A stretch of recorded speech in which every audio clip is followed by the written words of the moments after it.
What's up, ladies and gents? Welcome to GNR. My name is Francisco, and today I want to talk to y'all about two. This is actually four. What's up, ladies and gents? Welcome to GNR. My name is Francisco. Today I want to talk to you about audio. I've got two pieces of gear that I want to talk to you about. One's a repurchase, don't ask. The second one is a brand new product to me. It's been out for a minute, but it's new to me that I wanted to try out. And oddly enough, they both work together.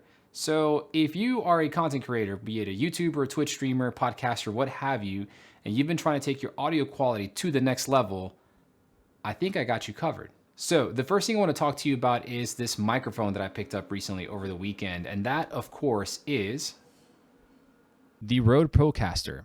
The Rode Procaster is a dynamic XLR microphone made by Rode.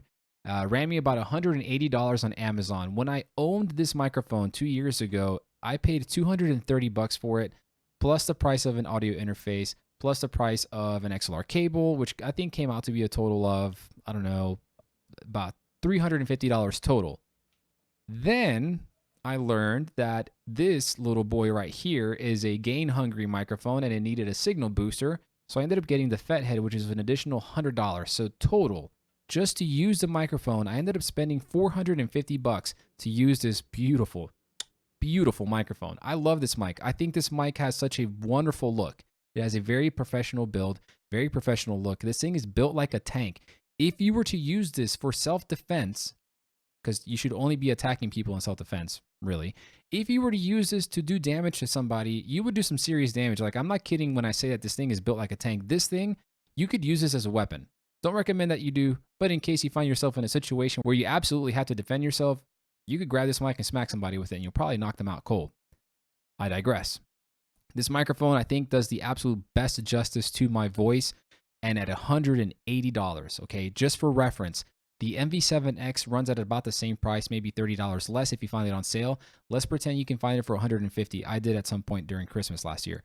For $150, you get a decent dynamic mic from Shure, but for $30 more, you get this microphone, and you're spending $180 versus $400, which you would spend for a Shure SM7B, which of course is a legendary sounding mic, but the difference between the two isn't that much. Now, all things considered, I had to buy myself an audio interface again to be able to use this microphone. So let's take a look at that one. All right, so in order to power the Rode Procaster, I had to go ahead and buy myself another audio interface. Now, I've used the Focusrite Scarlett Solo, I've used the Go XLR Mini, and both had their pros and had their cons like any other product out there in existence. But there's one thing that they lacked that I now have to have in any equipment that I use for my content creation setups, and that is the ability to use the Wavelink software by Elgato. So that being said, the only obvious option for me as far as audio interfaces are concerned would have been the Elgato Wave XLR, which is exactly what I bought.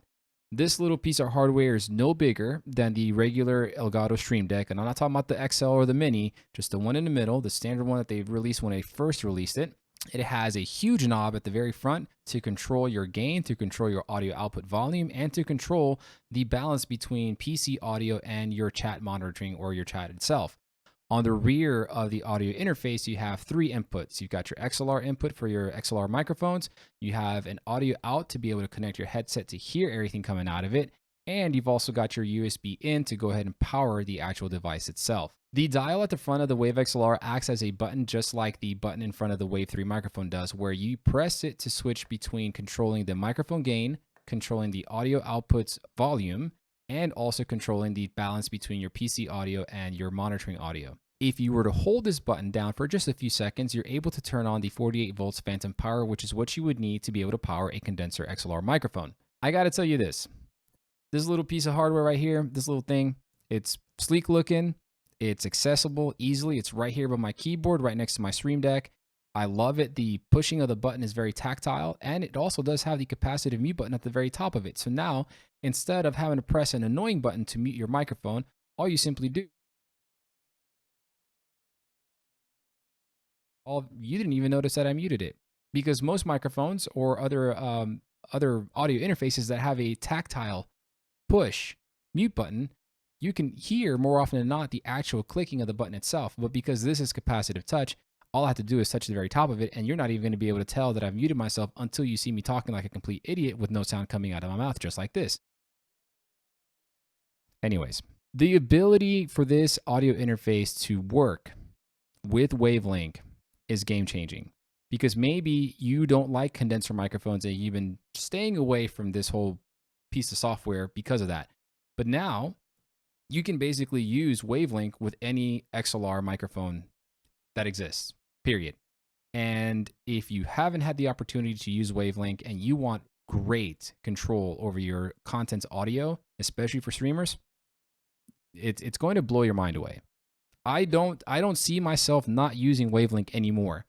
And I struggle to think that there was a time where I never used Wavelink until I actually started using it. And now that I use Wavelink, I don't see myself ever not using it because it is a fantastic piece of software. But this video is not about Wavelink. It is about the Rode Procaster and the Wave XLR. And in closing, I will tell you this. If you're looking for a phenomenal dynamic XLR microphone that excels at noise rejection from the sides, you know, if I step to the side like this, you're not going to really hear me as clearly as you would if I were directly in front of the microphone, and a microphone that just sounds great for the price at $180, this is the mic to go with. I will prefer this microphone over a Shure SM7B. But then you got to pair it with an audio interface. And let me tell y'all now, after using a couple of them out there in the market, with all the versatility that it has built into it, the simple design, the small form factor, I cannot stress enough, the Elgato Wave XLR is the way to go. I hope y'all found this video helpful. I hope y'all enjoyed it. Until next time, be good to yourselves, be good to one another. Make sure you like, subscribe, and comment below. Tell me what y'all think. Take care.